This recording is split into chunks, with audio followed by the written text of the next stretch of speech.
BJP നിന്ന് കത്തി. രാജ്യത്തെ കൈപ്പിടിയിലാക്കിയ ബി.ജെ.പി ഒരു സംസ്ഥാനത്ത് നിന്നും കത്തിയ കാഴ്ചയാണ് കണ്ടത്. ത്രിപുര ഇപ്പോൾ ബി.ജെ.പി ഭരിക്കുന്ന സംസ്ഥാനമാണ്. എന്നിട്ടും CPM-ന്റെ ഉരുക്കുകോട്ടയെ മാണിക് സർക്കാർ എന്ന കമ്മ്യൂണിസ്റ്റുകാരന്റെ മണ്ണായ ത്രിപുരയിൽ താമര വിരിയുമെന്ന് ആരും പോലും സ്വപ്നം കണ്ടിരുന്നില്ല. എന്നാൽ അത് യാഥാർത്ഥ്യമായിരിക്കുന്നു. രാഹുൽ ഗാന്ധി ഉയർത്തിയ വോട്ട് ചോരി ആരോപണം ഇപ്പോൾ രാജ്യത്തിനെ പിടിച്ചുകുലുക്കുന്നുണ്ട്. എന്നാൽ ഇത് നടപ്പിലാക്കാൻ സാധിക്കുന്ന ഏർപ്പാടാണെന്ന് ബി.ജെ.പി ആദ്യം മനസ്സിലാക്കിയത് ത്രിപുരയിൽ നിന്നുമാണ്. ചുരുക്കി പറഞ്ഞാൽ ബി.ജെ.പിയുടെ തെരഞ്ഞെടുപ്പ് അട്ടിമറിയിലൂടെ പരീക്ഷണശാലയാണ് ത്രിപുര എന്ന് പറയുന്നതിലും തെറ്റ് പറയാൻ സാധിക്കില്ല. എന്നാൽ ഇന്ന് അതേ ത്രിപുര ബി.ജെ.പിക്ക് വലിയ തിരിച്ചടി സമ്മാനിക്കുകയാണ്. കാരണം ഇന്ത്യയിൽ പൊട്ടിപ്പുറപ്പെട്ട കലാപം ത്രിപുരയിൽ ബി.ജെ.പിയുടെ സമാധാനം കളയുന്നുണ്ട്. NDA സഖ്യകക്ഷികൾ തമ്മിലുള്ള പോർവിളി കയ്യാങ്കളിയിലേക്ക് മാറി. രാഷ്ട്രീയ പാർട്ടികൾ തമ്മിൽ വാക്കാൽ ഏറ്റുമുട്ടുന്ന കാഴ്ചയാണ് നമ്മൾ കണ്ടത്. അവിടെയാണ് ത്രിപുര വേറിട്ട് നിൽക്കുന്നത്. ഇവിടെ തമ്മിലടിക്കുന്നത് ഒരേ മുന്നണിയിലെ രണ്ട് രാഷ്ട്രീയ പാർട്ടികൾ തന്നെയാണ്. NDAയിലെ പ്രധാന കക്ഷിയായ തിപ്രമോദ വിഭാഗവും ബി.ജെ.പിയും തമ്മിലാണ് തെരുവിൽ ഏറ്റുമുട്ടിയത്. തൊട്ടു പിന്നാലെ അക്രമാസക്തരായി എത്തിയ തിപ്രമോദ പ്രവർത്തകർ ബി.ജെ.പി ഓഫീസിലേക്ക് കടന്ന് ആദ്യം കണ്ട മോദിയുടെ ചിത്രം തന്നെ എടുത്തു കത്തിച്ചു.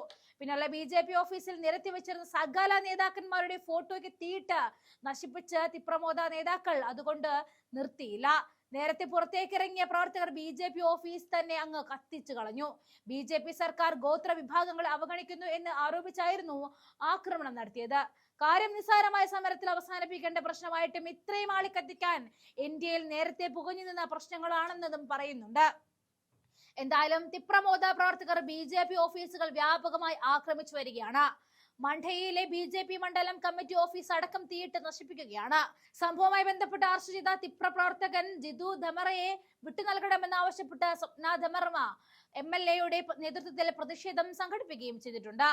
ആരോപണങ്ങൾ നിഷേധിച്ച തിപ്ര നേതാക്കൾ ബി.ജെ.പിയുടെ ആഭ്യന്തര പ്രതിസന്ധിയാണ് സംഘർഷങ്ങൾ കാരണമെന്നും വിമർശിക്കുന്നുണ്ട്. രാഷ്ട്രീയ പ്രേരിതമാണ് ബി.ജെ.പി പെരുമാറുന്നതെന്നും നേതാക്കൾ കുറ്റപ്പെടുത്തുകയാണ്.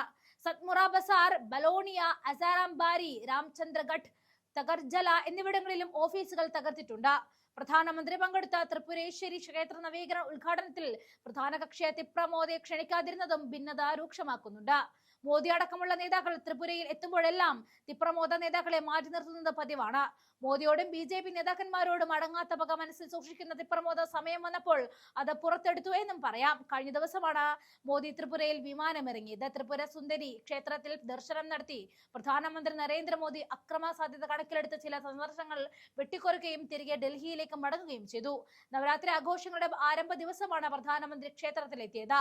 ക്ഷേത്രത്തിൽ നടന്ന പ്രത്യേക പൂജയിൽ മാത്രമായിരുന്നു മോദി പങ്കെടുത്ത് വേഗം ഓടിമാറി.